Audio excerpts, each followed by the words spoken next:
তেখেতসকলৰ এটা সুকীয়া পে গাঁথনিৰ এইবাৰ নতুন যেটো আছে পে গাঁথনি আমি দিয়াৰ কথাও আমি কৈছোঁ।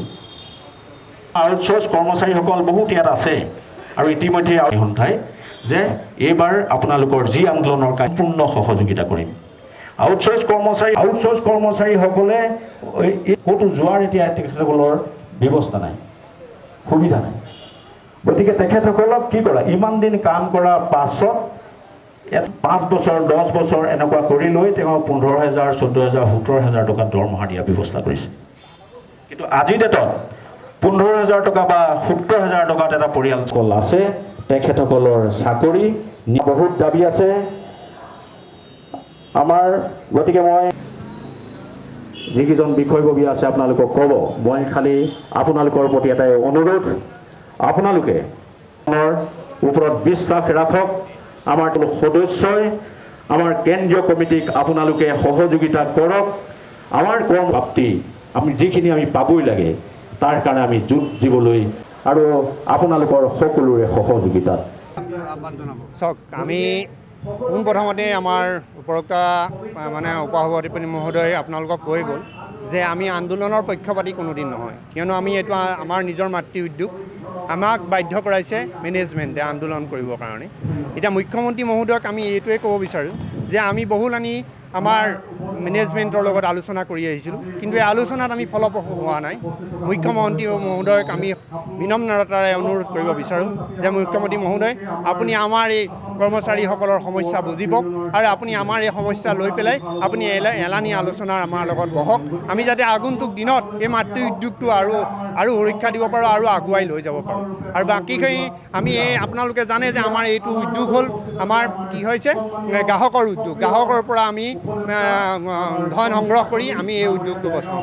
সেই ক্ষেত্ৰত আমি গ্ৰাহকৰ ক্ষেত্ৰত মানে অসুবিধা হোৱাটো আমি বিচৰা নাছিলোঁ। আমি আন্দোলনৰ কাৰ্যসূচীও ল'ব বিচৰা নাছিলোঁ। আৰু যি আমি 12 দফীয়া আন্দোলনৰ কাৰ্যসূচী দিছোঁ, এই 12 দফীয়া যদি মানে চনত আমাৰ মেনেজমেণ্টে অতি সোনকালে মানি নলয়, তেতিয়াহ'লে আমি আগন্তুক দিনত এই কাৰ্যসূচী আমি আগুৱাই লৈ যাবলৈ বাধ্য হ'ম। ধন্যবাদ। আপোনালোকক আমি ধন্যবাদ জনাইছোঁ যে আপোনালোকে যে আমাৰ খবৰ ল'বলৈ অহাৰ কাৰণে।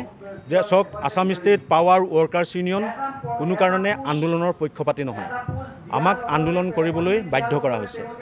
আমাৰ কৰ্মচাৰীসকলে আমাৰ দাবীসমূহ পূৰণ কৰিবৰ কাৰণে আমি মেনেজমেণ্টলৈ প্ৰতিবাৰেই আমি তেখেতসকলক এই দাবী চনদসমূহ আমি দি আহিছোঁ।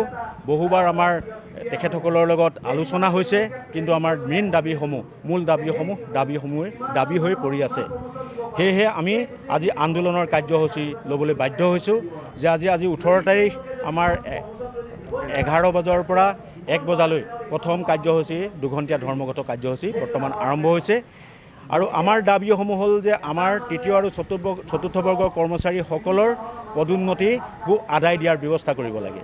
বহুদিন ধৰি আমাৰ কৰ্মচাৰীসকলে পদোন্নতি লাভ কৰিবলৈ সক্ষম হোৱা নাই। ইয়াৰ বিপৰীত আৰু অন্য এটা হাতেদি আমাৰ কৰ্মচাৰীসকলে এটা অদৃশ্য শক্তিৰ লগত কাম কৰে। কোন মুহূৰ্তত কেতিয়া দুৰ্ঘটনা পতিত হয় কোনো ঠিক নাই। গতিকে আমি কৈছোঁ যে আমাৰ কৰ্মচাৰীসকলৰ প্ৰতি এটা কেছলেছ মেডিকেল ফেচিলিটি ব্যৱস্থা কৰিব লাগে। যেতিয়া আমাৰ এজন কৰ্মচাৰী দুৰ্ঘটনাত পতিত হয়, সেই কৰ্মচাৰীজনক আমি পোনপটীয়াকৈ নি কোনোবা এখন যাতে নাৰ্ছিং হোম বা হস্পিটেলত আমি কোনো পইচা পাতি সমস্যা নোহোৱাকৈ আমি ভৰাই দিব পাৰোঁ। ইয়াৰ উপৰিও আমাৰ ফিল্ডৰ যিসকল কৰ্মচাৰী আছে তেখেতসকলক যথেষ্ট কামৰ বোজা তেখেতসকলক দিয়া হৈছে। কোনো টাইম টেবুল নোহোৱাকৈ তেওঁলোকক কাম কৰিবলৈ দিয়া হৈছে।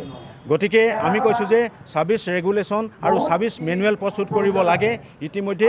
গতিকে আমাৰ কোনজন কৰ্মচাৰী কেইঘণ্টা কাম কৰিব লাগিব আৰু আমাৰ কৰ্মচাৰীসকলে কিমান বছৰৰ পিছত প্ৰমোশ্যন পাব লাগে ইত্যাদিবিলাক তাত সন্নিৱিষ্ট হ'ব।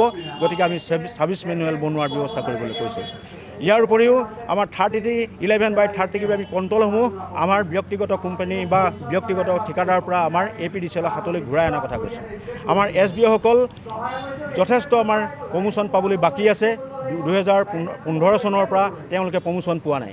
গতিকে আমি কৈছোঁ SBOসকলক প্ৰমোশ্যন দিব লাগে আৰু ইলেক্ট্ৰিচিয়ান SBO আমাৰ মিটাৰসকলক প্ৰমোশ্যন দিব লাগে। আৰু এই আমাৰ যি 11/30 kV পাৱাৰ ষ্টেচনবিলাক আমাৰ হাতলৈ ঘূৰাই অনাৰ ব্যৱস্থা কৰিব লাগে। কোৱা মই আছাম ষ্টেট পাৱাৰ ৱৰ্কাৰ্ছ ইউনিয়নৰ উপসভাপতি মোৰ অতুল লাহন